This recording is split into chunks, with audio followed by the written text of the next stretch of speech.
आत्तापर्यंतचा काय भावना आहे? असं आहे की बारामती येथील जे कृषी विज्ञान केंद्र आहे याच्या माध्यमातून जे कृषी प्रदर्शनी या ठिकाणी भरवण्यात आलेली आहे, फार मोठ्या प्रमाणात प्रतिसाद या ठिकाणी मिळतो आहे. आणि या ठिकाणी अनेक प्रकारच्या व्हेरायटी, सगळ्या म्हणजे ऊसाची व्हेरायटी, टोमॅटो, बाकी सगळ्या व्हेरायटीज, अलग अलग फ्रूट्स, अलग अलग प्रकारच्या व्हेरायटीज या ठिकाणी आहेत. आणि अत्याधुनिक टेक्नॉलॉजी म्हणजे असं ज्या पद्धतीने हायड्रोपॉनिक्स आहे, कशा पद्धतीनं पाण्यावरची शेती करता येईल, किंवा एरोपॉनिक्सचे सुद्धा इथं डेमॉन्स्ट्रेशन अतिशय चांगल्या पद्धतीने केले आहे. आणि हायड्रोपॉनिक्स आपल्याकडे जरी इकॉनॉमिकली आजकाल जास्ती दिसत नसलं, पण त्याचा प्रसार त्या निमित्तानं यांनी रिसर्च करून या ठिकाणी केलं आहे. त्याचं एक कमर्शियली सुद्धा हायड्रोपॉनिक्सची शेती आपण महाराष्ट्रात किंवा भारतात करू शकतो.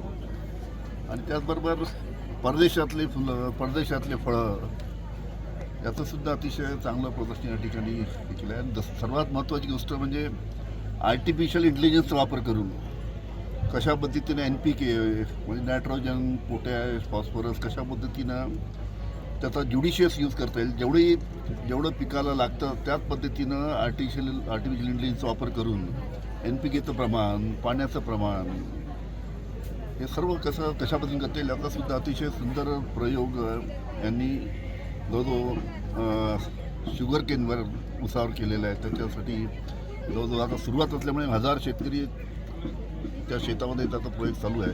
आणि नक्कीच आर्टिफिशियल इंटेलिजन्सचा वापर हळूहळू शेतीमध्ये कसा होईल याची सुरुवात त्या निमित्तानं इथे झाली असं म्हटल्यास काही खरं खोटं होणार नाही.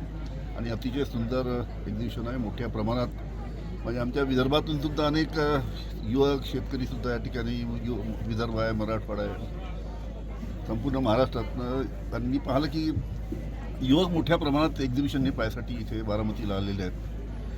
त्यामुळे हे एक्झिबिशन पाहिल्यानंतर त्यांचं नक्कीच समाधान होईल आणि काहीतरी हे एक्झिबिशन पाहून त्यांना नक्कीच इथे शिकायला मिळेल. इतक्या चांगल्या पद्धतीनं कृषी विज्ञान केंद्राच्या माध्यमातून एक्झिबिशन इथे आयोजित केलं आहे. भविष्यातली शेती कशी असेल किंवा आर्टिफिशियल इंटेलिजन्सचा वापर करावा लागेल, कशा पद्धतीने आपण याचा प्रसार आपल्या मतदारसंघात किंवा आपल्या भागात करणार आहात आणि एकंदरीत शेतकऱ्यांना काय आवाहन करतात? आता इथे आमच्या भागामध्ये, विदर्भामध्ये कापूस मोठ्या प्रमाणात होतो. आणि आजकाल तुम्हाला माहीत आहे की लेबर मिळत नाही, कापूस वेचायला वाया मिळत नाही. एका किलोला 15 रुपये खर्च येतो, 15 रुपये किलोला खर्च त्या निमित्ताने होतो. इथे अत्याधुनिक अशी मशीन दाखवली आहे की कॉटन पिकिंग मशीन.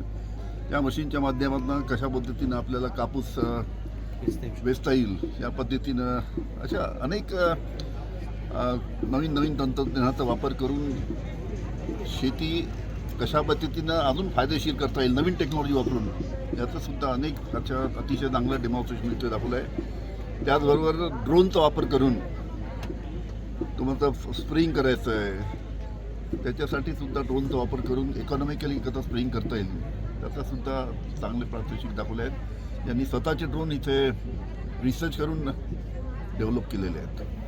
राजकीय प्रश्न विचारतो, बीड संदर्भात काय म्हणजे इथे कुठे बीड कशा पद्धतीने बघता या सध्याच्या स्थितीकडे चाललेला, जेव्हापासून मुका लागला यांच्यावरती कारणावर त्यावेळेसपासून जे आहे एकच आहे की ज्या पद्धतीनं संतोष देशमुख जे सरपंच साहेब होते त्यांची हत्या झाली अमानुष पद्धतीने, त्याच्यामुळे जो कोणी दोषी असेल त्याच्यावर कडक कारवाई व्हायला पाहिजे. लोकांचा आक्रोश एकच आहे की ही कडक कारवाई करण्यासाठी फार वेळ लावला गृह खात्याने, सरकारने. 1-1.25 महिना झाला तेव्हापासून हा प्रश्न चालू आहे. त्याच्यामुळे लवकरात लवकर जे कोणी दोषी असतील त्याच्यावर कारवाई व्हायला पाहिजे. आणि अशा पद्धतीनं कुठेही अशी घटना झाली तर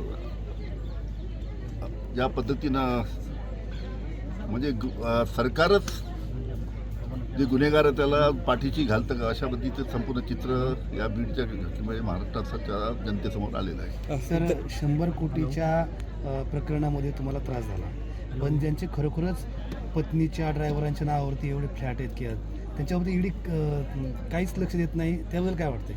हा प्रश्न तुम्ही देवेंद्र फडणवीसला विचारत होता. ज्यांच्यावर मोका लावलाय त्यांच्या समर्थनार्थच त्यांचे कार्यकर्ते रस्त्यावर उतरत आहेत, टायर जाळपोळीच्या रस्त्यावर घटना. कसं बघता या सगळीकडे, कारण तुम्ही देखील गृहमंत्री राहिलेला आहात? कसं आहे, माझं एकच म्हणणं आहे की ज्या पद्धतीनं समर्थनार्थ मोर्चे निघत आहेत किंवा कारवाई झाली पाहिजे याच्यासाठी मोर्चे निघत आहेत.